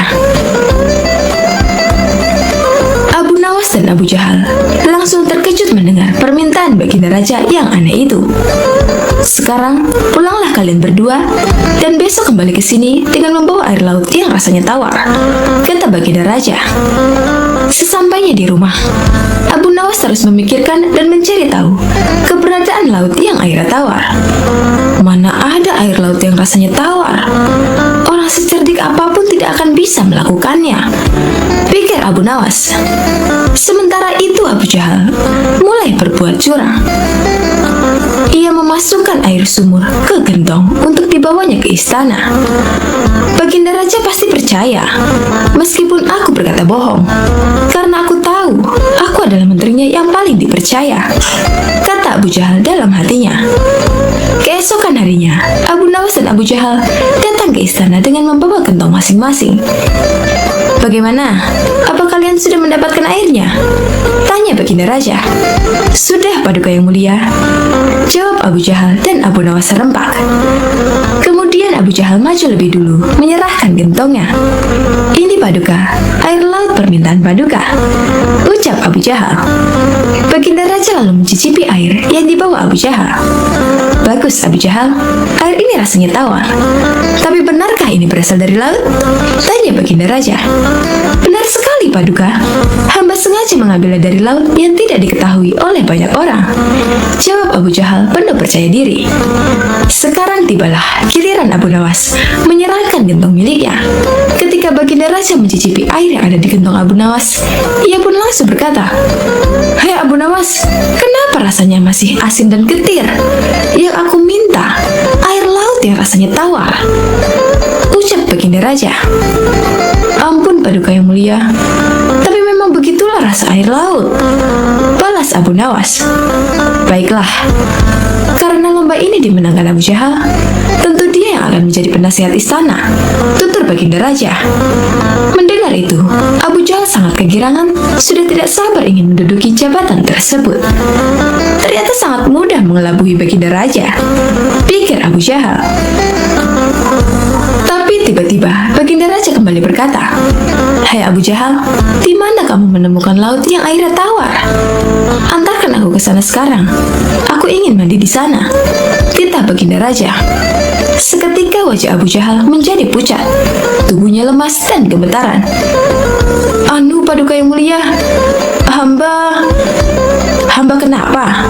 Kalau kamu tidak bisa membuktikannya, berarti kamu telah membohongiku," ucap Baginda Raja. "Ampun Paduka yang mulia, air yang hamba bawa memang bukan air laut, tapi air dari sumur," kata Abu Jahal ketakutan. "Kamu lancang Abu Jahal, kamu kira aku anak kecil yang mudah dikelabui? Karena kamu telah berani berbohong, maka sebagai hukumannya, kamu bukan hanya gagal jadi penasihat istana, tapi juga akan dipecat dari menteri. Kamu juga harus menjalani hukuman penjara," bentak Baginda Raja.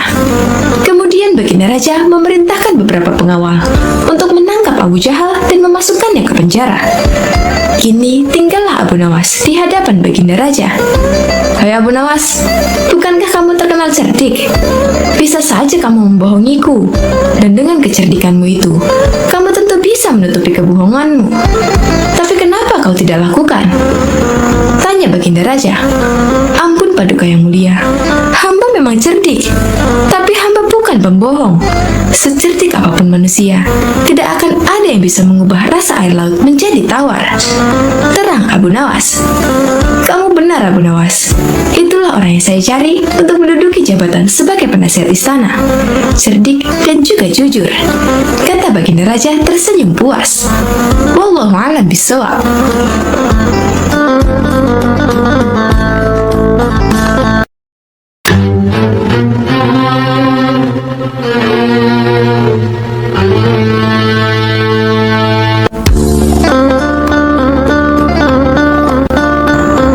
Assalamualaikum warahmatullahi wabarakatuh. Sobat Azul rahimakumullah. Abu Nawas adalah seorang ulama besar yang terkenal dengan kecerdasannya dan dipercaya sebagai wali Allah. Di suatu hari, Baginda Raja Harun al-Rashid merasakan sakit di seluruh anggota badannya. Bahkan, untuk berjalan saja terasa berat. Akhirnya Baginda Raja memanggil tabib istana untuk mengobatinya. Tapi ternyata hasilnya nihil. Lantaran tabib istana hingga tabib sekota Baghdad tak bisa mengobatinya. Akhirnya, Raja Harun al-Rashid membuat sayembara untuk para tabib agar bisa menyembuhkan penyakitnya. Barang siapa yang bisa mengobati penyakit Baginda Raja akan diberi hadiah uang emas yang banyak. Sayembara tersebut pun menyebar di seluruh kota. Banyak para tabib yang akhirnya ikut mengadu nasib untuk mengobati Baginda Raja. Abu Nawas yang mendengar sayembara itu pun tertarik untuk mencobanya. Padahal ia sama sekali tidak mempunyai kemampuan untuk mengobati. Hari yang ditunggu pun telah tiba. Abu Nawas menghadap Raja untuk mencoba mengobatinya. "Abu Nawas, rupanya engkau ikut pula dalam sayembara yang kuadakan ini," kata Raja. "Benar Baginda," kata Abu Nawas. "Apa kamu bisa mengobati penyakitku ini?" tanya Raja Harun al-Rashid. "Hamba akan mencobanya Baginda. Hamba akan mencoba menerapkan cara-cara yang belum pernah dilakukan oleh tabib lainnya," jawab Abu Nawas meyakinkan. Abu Nawas kemudian meminta Raja Harun al-Rashid untuk menerangkan penyakit apa yang dideritanya agar bisa memberikan tindak lanjut. Baginda Raja Harun al-Rashid pun menerangkan jika tubuhnya terasa nyeri, tangan dan kakinya terasa pegal-pegal. Setelah memeriksa, Abu Nawas tak langsung mengobatinya. Ia meminta waktu 2 hari kepada Raja Harun al-Rashid untuk meramu resep obat terbaik untuknya. Di bawah pohonnya rindang, Abu Nawas terus berpikir resep untuk sang Baginda. Maklum saja, Abu Nawas bukanlah tabib, sehingga ia pun bingung harus memberikan resep apa untuk Baginda Raja. Sambil duduk dan berpikir, dari kejauhan ia melihat seorang kakek tua yang masih sibuk sendirian memetik buah-buahan di kebun kurma. Abu Nawas yang heran langsung mendekati kakek tersebut. Setelah bercakap-cakap dengan kakek tersebut, Abu Nawas mendapat jawaban. Kakek tersebut menjadikan aktivitas memetik buah sebagai kesibukan. Jika tak ada kesibukan tersebut, malah merasa badannya pegal-pegal. Dari pertemuan tersebut, akhirnya Abu Nawas menemukan penyebab sakitnya Baginda Raja. Esok harinya, Abu Nawas pun menghadap Baginda Raja Harun al-Rasyid. "Hai Abu Nawas, belum 2 hari kau sudah menghadapku. Mana obat untukku?" tanya Raja Harun al-Rasyid. "Maafkan hamba Baginda. Kali ini hamba datang belum membawa obat yang dapat Baginda minum. Sebab obat yang bisa menyembuhkan Baginda hanya telur unta. Baginda harus cari telur unta itu sendiri, karena jika tak dicari sendiri, maka khasiatnya akan hilang," terang Abu Nawas. "Kalau itu yang kau sarankan, baiklah, aku akan segera mencarinya," jawab Baginda Raja. Dengan sekuat tenaga, Raja Harun al-Rasyid mencoba mencari telur unta di pasar. Para pedagang pun terheran, bukankah unta itu beranak bukan bertelur? Tapi mereka tak berani mengatakan hal itu sebab yang mencari adalah Baginda Raja.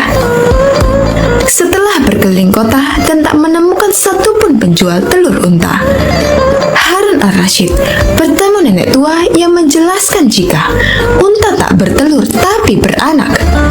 Baginda Raja lantas tersadar jika ia baru dibohongi oleh Abu Nawas.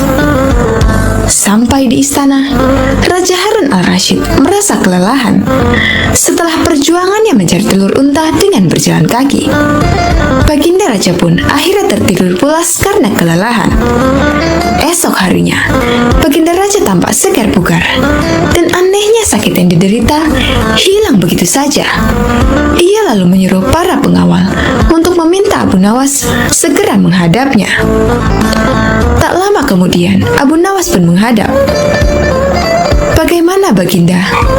Apakah Baginda telah menemukan telur unta yang hamba ajukan?"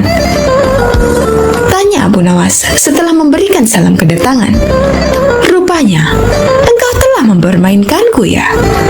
jawab Baginda. "Apa yang Baginda maksud?" tanya Abu Nawas. "Engkau menyuruhku mencari telur unta, padahal unta tak bertelur, melainkan beranak," terang Raja Harun al-Rasyid. Abu Nawas kemudian menceritakan pertemuannya dengan kakek tua, hingga ia memperoleh hikmah bahwa anggota badan yang tak pernah digerakkan akan membuat orang sakit.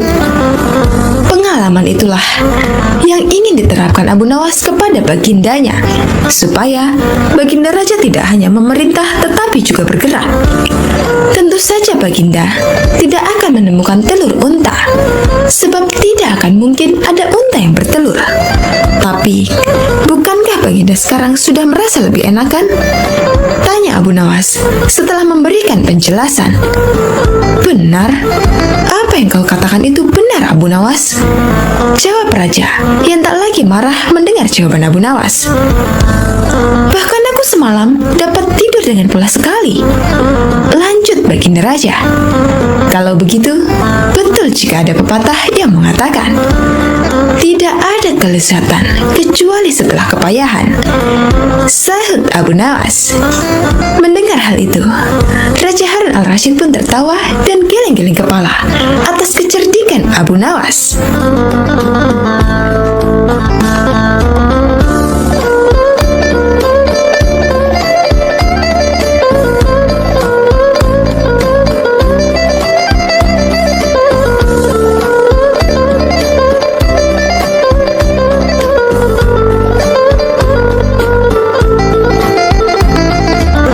Sobat Azul rahimakumullah, ada berbagai macam cerita lucu dari Abu Nawas yang sering diceritakan ulang. Salah satunya adalah tentang berpuasa. Seperti dalam kisah kocak lainnya tentang sang pujangga, ada saja akal cerdik yang ia lakukan. Kali ini, dirinya yang tengah berpuasa hendak dikerjai oleh 2 sahabatnya yang tidak berpuasa. Kira-kira, akal seperti apakah yang ia lakukan untuk menghadapi kedua sahabatnya itu? Daripada penasaran, Langsung saja kita simak cerita lucu Abu Nawas tentang berpuasa. Alkisah. Pada suatu siang di bulan Ramadan, rumah Abu Nawas dikunjungi oleh kedua sahabatnya. Layaknya umat Islam lain, ia juga berpuasa. Namun tidak begitu dengan kedua temannya. Kedua sahabatnya itu datang ke rumah sang pujangga dengan tujuan untuk bersekongkol mengerjainya. Assalamualaikum, ucap kedua sahabat nyaris bersamaan. Abu Nawas, mengapa kamu di rumah saja? Ayo kita ngabuburit. Tanpa berpikir apa-apa, Abu Nawas mengiyakan ajakan mereka untuk mengisi waktu sembari menunggu berbuka puasa.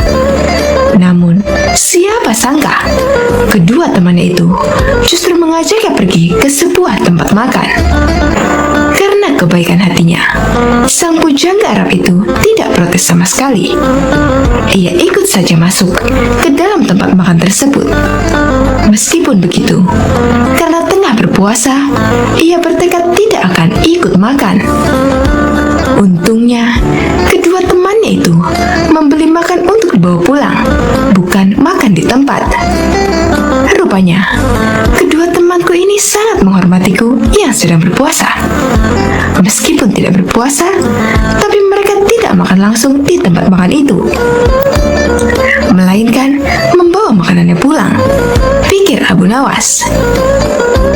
Setelah selesai membeli makanan, mereka bertiga menuju ke rumah salah seorang sahabat.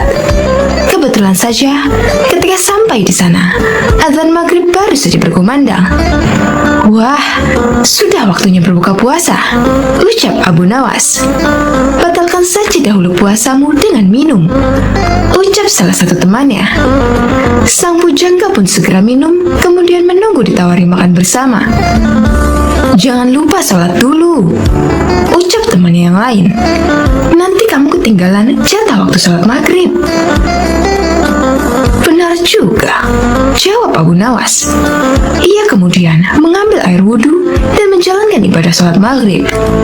Seusai sholat, ia kembali menemui kedua sahabatnya sambil berpikiran, kali ini akhirnya ia bisa makan. Mengapa kamu tidak mengaji Al-Quran? Tanya temannya. Mumpung perutmu masih kosong, lebih baik kamu mengaji dahulu. Takutnya, nanti kalau sudah kenyang, kamu jadi mengantuk. Lama-kelamaan, penyair dari Persia itu merasa jengkel. Ia merasa kalau kedua sahabatnya itu sedang mengerjainya. Meskipun begitu, ia tetap menurut dan mengaji Al-Quran. Kemudian, apakah setelah mengaji, akhirnya ia bisa makan? Tentu saja tidak. Abu Nawas, sekarang mari kita lompat tidur, ucap salah satu temannya. Esok pagi yang memiliki mimpi paling indah akan bisa memakan makanan ini. Bukannya mengajak makan, temannya itu justru mengajak lompat tidur. Tentu saja saat itu ia benar-benar sadar kalau ia sedang dikerjai oleh teman-temannya. Meskipun marah, tokoh yang hidup di abad ke-8 ini tetap menyanggupi perlombaan yang tidak masuk akal tersebut. Ia dan kedua sahabatnya tidur malam itu juga. Dan keesokan harinya, setelah bangun tidur, mereka pun kembali berkumpul untuk membicarakan mimpi yang mereka dapatkan semalam. Salah satu dari teman Abu Nawas memulai ceritanya. Semalam, aku bermimpi sangat indah sekali. Di dalam mimpi itu, aku memiliki rumah mewah, mobil mewah, uang yang banyak, dan pesawat pribadi. Hidupku pokoknya sangat sempurna. Teman yang lain menganggukkan kepalanya beberapa kali ketika mendengar cerita itu. Mimpimu memang indah, sahabat, ucapnya kemudian. Tapi egois sekali. Kalau aku semalam justru bermimpi kalau negeriku ini tidak punya hutang. Infrastrukturnya berkembang dengan baik. Jalan-jalannya mulus. Pelabuhan selalu lancar. Ongkos transportasi murah. Dan semua rakyatnya begitu sejahtera. Hingga aku tak bisa menemukan orang yang berhak menerima zakat. Mendengar cerita tentang mimpi tersebut, salah satu sahabat sampai terkagum-kagum. "Mimpimu luar biasa sekali, sahabat," ucap salah satu sahabatnya. "Bagaimana denganmu, Abu Nawas? Apakah mimpimu lebih luar biasa dari sahabat kita ini? Coba ceritakanlah kepada kami, wahai sahabat." "Sayangnya, mimpiku hanya biasa saja," ucap sang pujangga memulai ceritanya. "Semalam aku bermimpi dengan Nabi Daud alaihi salam. Kalian tentu tahu kan kalau Nabi Daud gemar berpuasa. Beliau seringkali berpuasa sehari, kemudian berbuka sehari setiap waktu." Kedua sahabat itu mengangguk-anggukkan kepalanya. "Kemudian, semalam dalam mimpiku, Nabi Daud bertanya kepadaku, 'Apakah engkau berpuasa, wahai Abu Nawas?' Tentu saja aku langsung menjawab iya. Kemudian beliau kembali bertanya, 'Sudahkah engkau berbuka puasa, wahai Abu Nawas?' Dan aku hanya bisa menjawab belum. Kemudian Nabi Daud alaihissalam menyuruhku segera berbuka puasa. Saat itu juga, aku langsung bangun dari tidur dan mengambil makanan yang sudah kalian belikan kemarin sore." Kontan, kedua sahabat pun hanya bisa saling berpandangan. Salah satu dari mereka kemudian mengecek makanan yang mereka simpan di dalam lemari malam sebelumnya. Benar saja, semua makanan yang mereka simpan kemarin kini telah raib. Berarti semalam sang bujangga sungguh-sungguh memakan makanan itu. Kedua sahabat pun langsung menyesali perbuatan mereka kemarin. Siapa sangka, rupanya mereka tetap kalah cerdik dari akal temannya. Berniat mengerjai, justru akhirnya ganti dikerjai.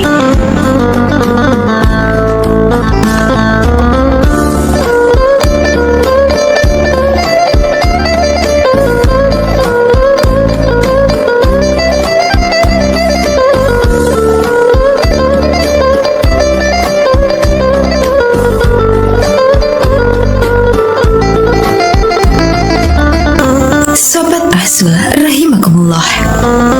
Dikisahkan, kala itu sejumlah penduduk Baghdad berkumpul di depan istana Khalifah Harun al-Rashid. Sebagian berteriak dan meminta agar Abu Nawas segera ditangkap. Dikisahkan dalam buku Kisah Lucu Kecerdasan Abu Nawas, susunan Sukma Hadiwiyanto, kala itu sejumlah penduduk Baghdad berkumpul di depan istana Khalifah Harun al-Rashid. Sebagian berteriak dan meminta agar Abu Nawas ditangkap. Para penduduk protes karena baliho raksasa milik Abu Nawas yang dipasang di depan rumahnya yang berbunyi, "Dijual cepat matahari Baghdad. Siapa cepat dapat bonus anak unta." Penduduk lainnya merasa panik dan kasak-kusuk di depan istana. Mereka takut sekaligus bingung. Jika matahari Baghdad dijual, maka bagaimana mereka bisa hidup? "Abu Nawas, kamu serius mau menjual matahari?" tanya Khalifah Harun al-Rashid sambil mengamati massa yang membludak di depan istananya. "Benar, Baginda. Supaya kita bisa ikut cara mereka menggunakan otak," jawab Abu Nawas. "Maksudnya?" Khalifah kembali bertanya. "Begini, Baginda. Apakah Baginda senang infrastruktur di Baghdad terbangun hebat di zaman Baginda? Baginda bangga bisa menjadi teladan untuk rakyat bahwa selama menjabat jadi khalifah, Baginda tidak korupsi. Baginda senang tidak mempertontonkan keserakahan dengan menguasai ratusan ribu hektar padang pasir. Padahal Baginda bisa melakukannya dengan kekuasaan yang sekarang Baginda genggam." Beber Abu Nawas. Khalifah Harun al-Rashid yang bingung lantas meminta Abu Nawas untuk menjelaskan maksud dari ucapannya. "Abu Nawas, coba ke inti masalah. Jika Baginda turun dan tanya massa yang sekarang berdemonstrasi itu, ketahuilah bahwa mereka akan menjawab, 'Buat apa bangun infrastruktur? Infrastruktur tidak bisa dimakan. Jadi, jalan-jalan mulus yang Baginda bangun selama ini, puluhan bendungan yang Baginda banggakan, lapangan terbang, rel kereta api di Koramabad, pasar-pasar di Kirkuk, itu semua percuma, tidak bisa dimakan. Kata Abu Nawas menjelaskan. Khalifah Harun al-Rashid pun terdiam. Baginda bangga tidak korupsi. Anak Baginda jual pisang goreng. Itu malah membuat mereka marah dan cemburu. Buat mereka, Baginda mestinya korupsi agar mereka tak repot-repot lagi bikin isu tak masuk akal. Misalnya, Baginda keturunan Mongolia. Baginda memusuhi ulama. Baginda membiarkan partai Bans yang sudah dilarang tumbuh lagi. Wah, pokoknya banyak Baginda. Lalu, apa hubungannya dengan menjual matahari? Tanya Khalifah Harun al-Rashid. Abu Nawas kemudian menjelaskan apa yang dianggap Khalifah Harun sebagai prestasi nasional justru dianggap pemborosan dan membebani negara karena mereka terbiasa melihat prestasi yang ada di ruang gelap. Di ruang gelap, gadis cantik tak terlihat. Sebatang emas bisa dianggap besi. Tapi, kalaupun mata mereka tak melihat di ruang gelap, bukankah telinga mereka dapat mendengar? Hati mereka terbuka. Bagaimana mungkin mereka menuduhku memusuhi ulama, padahal wakilku sekarang adalah ulama besar? Jikapun mereka tak suka aku, bukankah kepada mereka sekarang aku sodorkan ulama yang dulu mereka klaim mereka bela? Mengapa sekarang mereka tinggalkan? Abu Nawas kemudian berkata, Baginda, itulah enaknya melihat dunia di ruang gelap sambil terbalik. Kita bisa menikmati apa yang mereka nikmati selama ini. Baginda tidak capek berpikir rasional. Khalifah Harun al-Rashid kembali terdiam. Abu Nawas lanjut menjelaskan. Percayalah Baginda, hanya dengan melihat segala sesuatu di kegelapan, Baginda akan paham mengapa selama ini mereka melihat infrastruktur megah, pemerataan pembangunan di daerah tertinggal, semuanya sama sekali tidak berguna karena tak bisa dimakan. Mohon jangan katakan infrastruktur memang tak bisa dimakan, tapi dengan infrastruktur kita semakin mudah mencari makan. Itu cara berpikir rasional dan normal, Paduka. Masa di depan istana semakin membludak. Khalifah Harun al-Rashid masih terdiam. Ia lantas memberi isyarat membenarkan ucapan Abu Nawas. Jadi, boleh saya menjual matahari? Kisah ini menunjukkan bahwa Abu Nawas sebagai pribadi yang cerdas dan peduli. Mimpi tak akan nyata karena keajaiban. Butuh keringat, kebulatan tekad, dan kerja keras untuk mewujudkan